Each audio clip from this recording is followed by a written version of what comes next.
The body of Caesar was still growing cold, and the whispers of the gods could already be heard, crying out for revenge.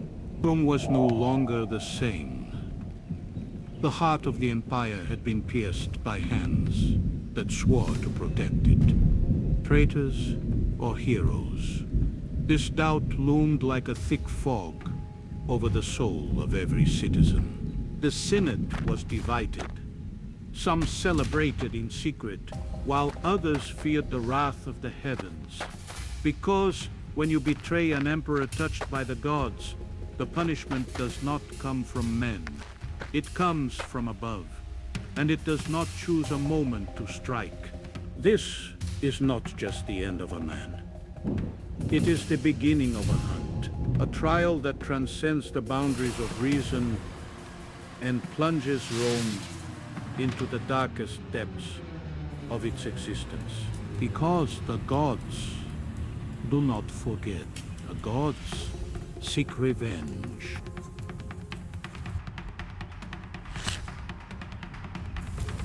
Brutus, the son whom Caesar loved as his own, was now the man who had plunged the deepest blade.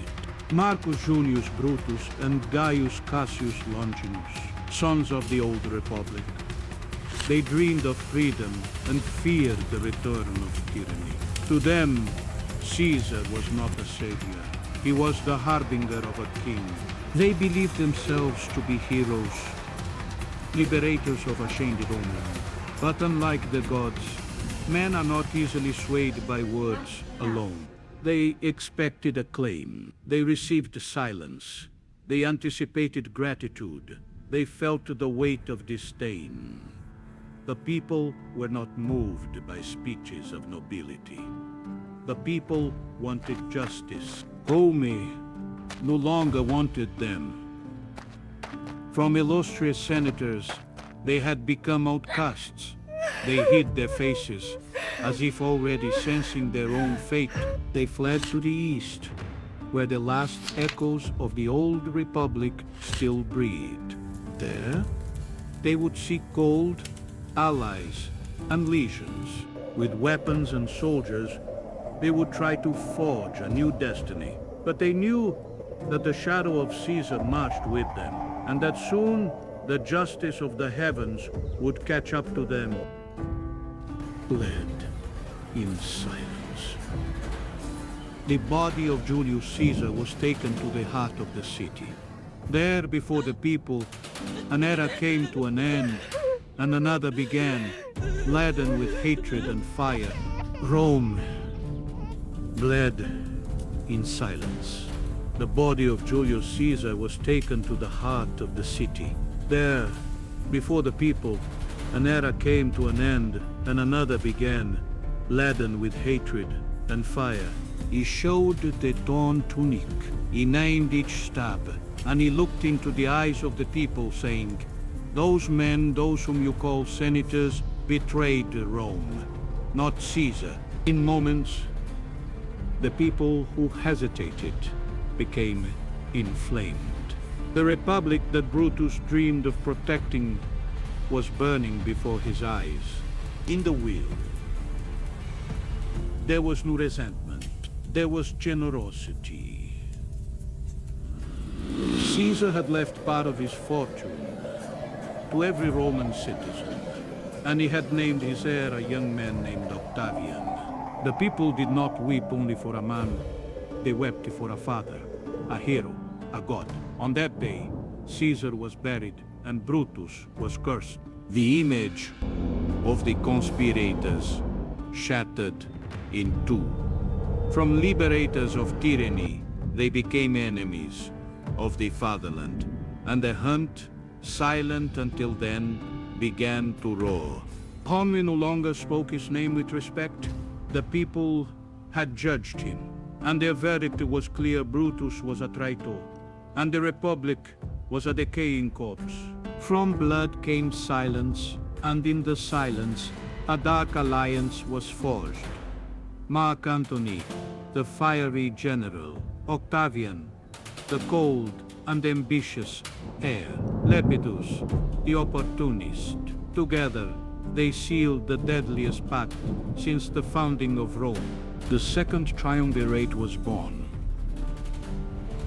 Official, legalized, absolute. A triumvirate not of men, but of predators. And their first prey would not be Brutus. It would be Rome. The list of proscriptions, a death sentence written in ink and iron. It was simple. Whoever was on it ceased to exist. Rome plunged into an ancient terror.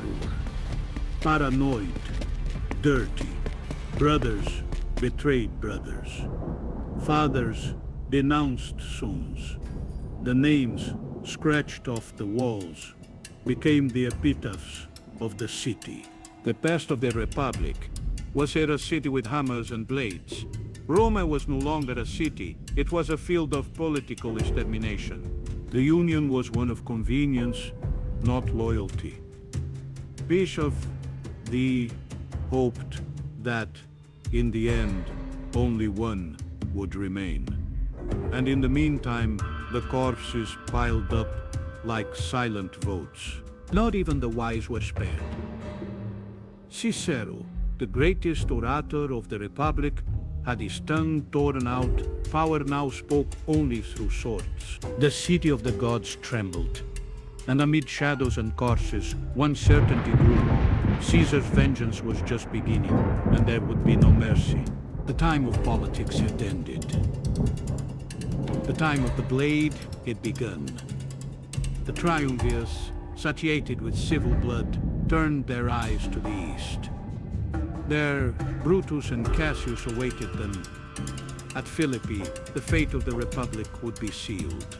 Octavian, the heir to an empire yet unborn. Young, fragile in the eyes of the veterans, but with Caesar's fire burning in his gaze. Mark Antony was no longer a man. He was a beast, an ancient spirit, reborn to avenge his fallen friend. Where Octavian hesitated, he crushed. Brutus and Cassius, now kings of sand, exiled in foreign lands. They had gathered legions. They had promised freedom. But the gods demanded a heavy price for betrayal. 2 worlds, 2 dreams, 2 armies. The Rome of the past against the Rome being born. The blade of the Republic against the fist of the Empire. They crossed continents, marching over ashes. They carried with them Caesar's vengeance, like an invisible standard. Philippi, the altar of Roman justice. Their blood would be the offering, and the gods would watch in silence. There was no more escape, no more speeches, only blades, and ancient promises about to be called in. Philippi, where the echoes of the Republic died for the last time, a field of cursed earth. No poem was written there, no song survived. Only the fury of the gods and the sound of vengeance. Mark Antony, the hammer of justice. Octavian, the edge of the blade. Together, they led Rome. Not by choice, but by a pact sealed in Caesar's blood. Brutus and Cassius, the men who dared to kill a god. There they stood, not as heroes, but as ghosts of an ideal that Rome had already buried. The earth trembled under the footsteps of war. The sky closed like an omen.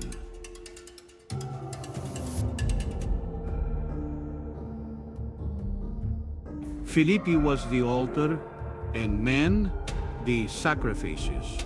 Mark Antony was the storm. Octavian the judgment. Cassius fell first, without honor, without applause, without glory. Cassius died as the damned live in fear. Rome does not forget. Brutus, the noblest of traitors, found no redemption. His blood joined Caesar's. His death was not a sacrifice. It was a sentence. They defied fate. But Rome does not forget. Rome does not forget.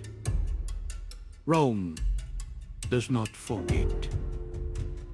At Philippi, it was not just the Republic that died. They fell, one by one. Brutus, Cassius, the Conspirators, those who believed they could shape the destiny of Rome with the blade of betrayal. But their names would not be buried with honor, but with shame. For what happened at Philippi was not justice, it was vengeance. Vengeance of the gods, vengeance of Rome. The city that once dreamed of freedom now lived under a new darkness. The blood stopped flowing in the fields, only to trickle quietly through the alleys of Rome. In the midst of the smoke, a new figure rises, silent, ambitious, calculating.